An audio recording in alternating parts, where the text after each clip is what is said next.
What's happening, friends? Welcome back to Dynamo DeFi. My name is Patrick, and on this channel I talk about cryptocurrency, decentralized finance, and economics. dYdX, the largest application on an Ethereum Layer 2 rollup, has announced that they are leaving Ethereum to build their own blockchain on Cosmos. This news shocked the Ethereum world, and I think could be the start of a major narrative where Ethereum Layer 2 rollups and Cosmos standalone interoperable blockchains compete for market share as the predominant scaling solutions in the world of cryptocurrency. In today's video, I'll go through all of that, as well as a bit about exactly what it means when something is built on Cosmos. And before I go any further, I want to remind you that nothing I say is financial advice. You should still do your own research, of which this video can be an important part. Let's get into it.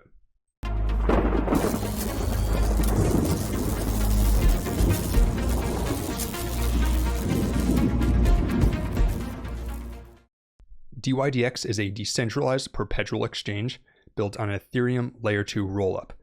And basically what that means, to break it apart, is it's a decentralized exchange that allows you to trade with leverage. It has an order book, and it's on a Layer 2 rollup, which means that the transactions don't occur on the Ethereum mainnet, but eventually they settle to Ethereum for security reasons. So it inherits some of Ethereum's security properties.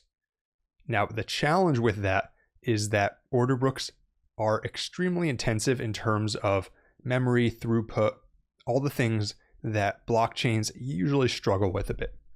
Blockchains are really good at decentralization, less good at handling things that are very memory intensive, just because it has to be propagated across the entire network and you have to compete with other people for block space in theory. So what dYdX decided was that the way that they could best move their chain forward and best way they could make it decentralized, or rather best way they could make their protocol decentralized, was to actually make it its own chain. And that's because right now, because order books are so intensive, they're actually handling the order books off chain, and they decided that if they were to build their own chain, then they could customize exactly how the nodes work and bring those order books on chain. And they decided Cosmos, and we'll talk a bit more in a second about what it means to be built on Cosmos, but you can think of the Cosmos SDK and the Tendermint proof of stake consensus protocol as sort of like out-of-the-box tools that developers can use to build their own chain. Some other chains built with these that you might recognize are Chronos, Thorchain, Terra, Secret Network, Osmosis, many others like that. And so dYdX is going to be using that SDK and the Tendermint proof of stake consensus protocol to build their own chain. And the cool thing about this is that because they'll be running their own chain, they can make it fully customizable. So you can see how this might be appealing to an app like dYdX. So for example, traders won't have to pay gas fees anymore. Right now, because it's on an Ethereum Layer 2, traders have to pay some small gas fees, but with the new dYdX chain, instead they'll pay normal trading fees like they would on a centralized exchange. So basically they're trying to take that centralized exchange experience and bring it off-chain in a decentralized manner. And this is, I think, huge for Cosmos. Biggest news Cosmos has had in a bit, actually, because dYdX, the volume on this thing is just insane. They're probably the largest application in the Ethereum ecosystem, one of the largest applications in all of crypto right now, and larger than many centralized exchanges, in fact. And so they'll be taking all that volume and they'll be bringing it to Cosmos. And when this news came out, it really shocked a lot of people. I mean, it shocked a lot of people in the Ethereum world. It also shocked a lot of people in the world of Cosmos. And so I think this is probably setting up a bit of a battle throughout the rest of this year, maybe even going into next year, between these two different visions for scaling. On the one hand, you have the Ethereum vision, where you have rollups, some of them standalone rollups like dYdX. We have ZK rollups coming in the future. We also have Arbitrum, Optimism, those rollups that have been gaining traction recently. We've been covering them on this channel. And the vision of Ethereum is that transactions will take place on these layer 2s, and then they'll ultimately settle on Ethereum. Ethereum will be the world's computer, and everything ultimately comes back to there. The vision of Cosmos is that they create these open source tools, the Cosmos SDK, the Tendermint Proof of Stake protocol, the IBC, which allows you to transfer assets and information between blockchains. And then different chains can implement those protocols and connect to each other, and you'll have this ecosystem where you have many different chains. And here, for example, is a map of a bunch of the chains that are currently on Cosmos, and you can see each of these lines is a connection between them, and you can see the packets of information flowing between them in real time. And basically that's the Cosmos vision, where you have all of these different layer ones that are interconnected. Some of those are single applications, some of those are entire layer ones with their own ecosystem. And I think this is going to be, like I said, a major story, and I don't know exactly who's going to win this battle ultimately. Ethereum certainly has a leg up, given that the Ethereum mainnet has by far the largest DeFi and NFT communities and number of protocols on it. But Cosmos has had some really, really strong momentum recently. So I'm going to be covering both on this channel. I'll be covering layer 2s, I'll be covering Cosmos, and I'll certainly cover other stuff, but that's probably going to be my focus on this channel and with my portfolio for the near term. To cover a quick couple pieces of news that also came out recently that were bullish for Cosmos. Here is one of the leaders of Zcash talking about how good Cosmos is. And it's important to note that Zcash has been discussing moving to a proof of stake protocol recently.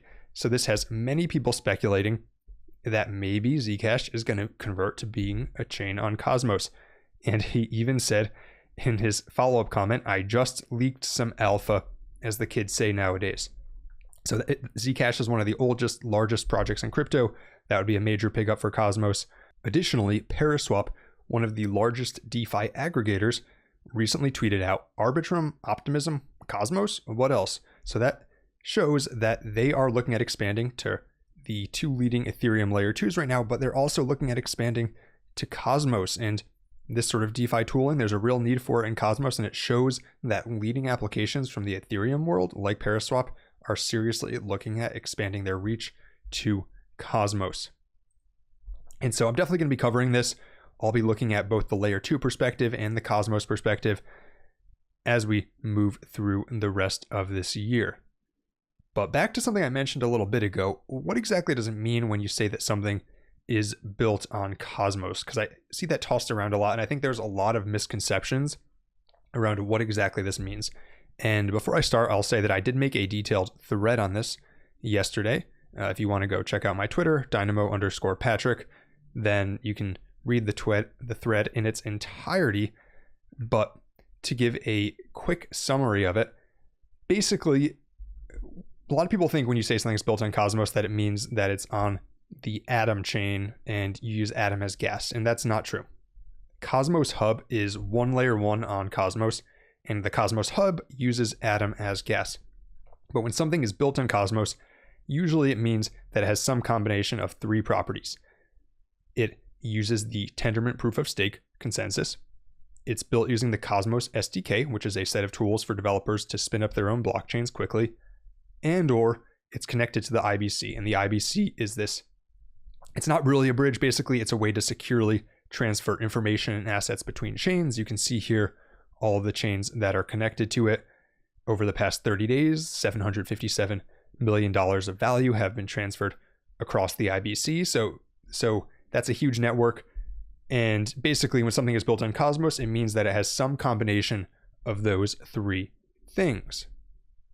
And the Cosmos Hub comes into that because it's pretty expensive and not realistic for every chain to set up a connection to every other chain. So you can see here that what they do is they set up connections to these larger chains, and then transactions could be routed through there. So you'd go to the Cosmos Hub and then you go to the other chain. So the Cosmos Hub was set up to be sort of the original chain on Cosmos and the one that sits at the center of it all. And a lot of people have questions, well, how does that accrue value to Atom? And they have a few upgrades coming out soon that will allow it to accrue value. One is those IBC transfers will be able to be routed through the Cosmos Hub, and users will pay a fee for that. So for example, someone, I don't want to pick in any one of these networks, but someone sending something from one of these smaller networks to one of the other smaller networks, they probably wouldn't have a direct transfer setup. So instead it would go to the Cosmos hub and be routed to that smaller network. And then they would pay a small fee, which would go to Atom stakers. And the other thing they're rolling out is something called interchain security, which would basically allow chains to rent security from the Cosmos hub. So rather than running their own validators, they would pay Atom validators to be validators on their chain. And that would have to be approved, of course, by a governance vote, but that would also accrue value to Atom stakers. And so that's basically what the Cosmos hub is and how Cosmos fits together. One analogy I like is that this is the Cosmos. You can see some nice stars in the background here. And each of these layer ones is like a planet. And so ultimately they are all part of the Cosmos, but each layer one, each planet has its own infrastructure, its own rules, and so on. And that doesn't mean that you can't go from one planet to the other, but ultimately they are different planets. And so two different visions, Ethereum Layer 2s and Cosmos, and it'll be interesting to see what happens. Remember that Ethereum Layer 2s also do have strong momentum. We've got the Arbitrum Odyssey going on right now, where a lot of people are bridging over to Arbitrum to earn free NFTs. And you can see here that the Arbitrum daily transactions are blowing up. And the Optimism transactions are also increasing quite strongly as well. So definitely we'll be covering this as we move forward into the rest of this year. And by the way, another ecosystem that I haven't followed as closely in the past, but that I think is worth keeping an eye on is Polkadot. Polkadot also has been having a lot of both new parachains launch, but also new protocols launch on their parachains recently, and they've had strong TVL growth. So I wouldn't rule out Polkadot either, and that would give us basically 3 competing visions through the rest of this year: Ethereum Layer 2 rollups, Cosmos, and Polkadot. Let's see what happens. That's all I got for today. If you enjoyed this video, please like and subscribe, and until next time, this is Dynamo DeFi.